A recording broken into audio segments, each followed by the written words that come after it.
വയനാട്ടിൽ വനിതാ ബീറ്റ് ഓഫീസറെ പീഡിപ്പിക്കാൻ ശ്രമിച്ച സംഭവത്തിൽ സെക്ഷൻ ഓഫീസറെ സസ്പെൻഡ് ചെയ്തു. ഉത്തരമേഖല ചീഫ് ഫോറസ്റ്റ് കൺസർവേറ്ററാണ് ഉത്തരവിട്ടത്. Sugandhagiri section officer K Rathish കുമാറിനെയാണ് സസ്പെൻഡ് ചെയ്തത്. വിവരങ്ങളുമായി അർജുൻ PS ചേരുകയാണ്. അർജുൻ, ജീവനക്കാരിയെ പീഡിപ്പിക്കാൻ ശ്രമിച്ച കേസിലാണ് ഇപ്പോൾ നടപടി ഉണ്ടായിരിക്കുന്നത്. മറ്റു വിവരങ്ങളും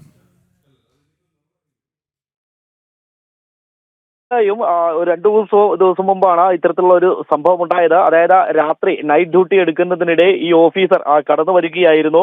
തുടർന്ന് വനിതാ ബീറ്റ് ഓഫീസറെ കടന്നു പിടിക്കാൻ ശ്രമിക്കുകയും പീഡിപ്പിക്കാൻ ശ്രമിച്ചു എന്നുള്ളതാണ് പ്രധാനമായും പരാതി ഉയർന്നത്. അതിനുശേഷം പിന്നീട് ഈ ബീറ്റ് ഓഫീസറുടെ അടക്കം പോയിന്റ് ഓഫീസറെയും അതുപോലെ തന്നെ ആരോപണ വിധേയനായ സെക്ഷൻ ഓഫീസറുടെയും അടക്കമുള്ള ഫോൺ സംഭാഷണം പുറത്തു വന്നിരുന്നു. ഇതിൽ നിന്നും ഇവർ കൃത്യമായി പറയുന്നുണ്ട്, തനിക്ക് തെറ്റുപറ്റിയതാണ്, ക്ഷമിക്കണം, ഇതിൽ കൂടുതൽ ഇനി മുന്നോട്ട് പോകരുത് എന്നുള്ളതടക്കം ഇത്തരത്തിലുള്ള ശബ്ദരേഖകൾ പുറത്തു വരുന്ന ഒരു സാഹചര്യം ഉണ്ടായിരുന്നു. ഇതേ തുടർന്നാണ് ഇന്ന് ഇയാൾക്കെതിരെ കഴിഞ്ഞ ദിവസം ഇത്തരത്തിൽ സസ്പെൻഡ് ചെയ്തു എന്ന് പറഞ്ഞുള്ള ഒരു വാർത്ത നമുക്ക് വരികയും ഇന്ന് അതിന്റെ ഉത്തരവ് പുറത്തു വരികയും ചെയ്ത ഒരു സാഹചര്യം ഉണ്ടായത്. ഇതിനകത്ത് തന്നെയും വനം വകുപ്പിനെ വലിയ രീതിയിൽ നാണം കെടുത്തുന്ന രീതിയിലുള്ള ഒരു സംഭവമാണ് കഴിഞ്ഞ ദിവസം ഇത്തരത്തിൽ അരങ്ങേറിയത്. സുഗന്ധഗിരി സെക്ഷനിലായിരുന്നു ഇദ്ദേഹം ഉണ്ടായിരുന്നെങ്കിലും പിന്നീട് ഇയാളെ കൽപ്പറ്റയിലേക്ക് മാറ്റുകയായിരുന്നു, കൽപ്പറ്റ റേഞ്ചിലേക്ക് മാറ്റുകയായിരുന്നു. തുടർന്നാണ് ഇന്ന് ഈ ശബ്ദരേഖ കൂടി പുറത്തു വന്നതോടെ സസ്പെൻഷനിലേക്ക് എത്തിയത്.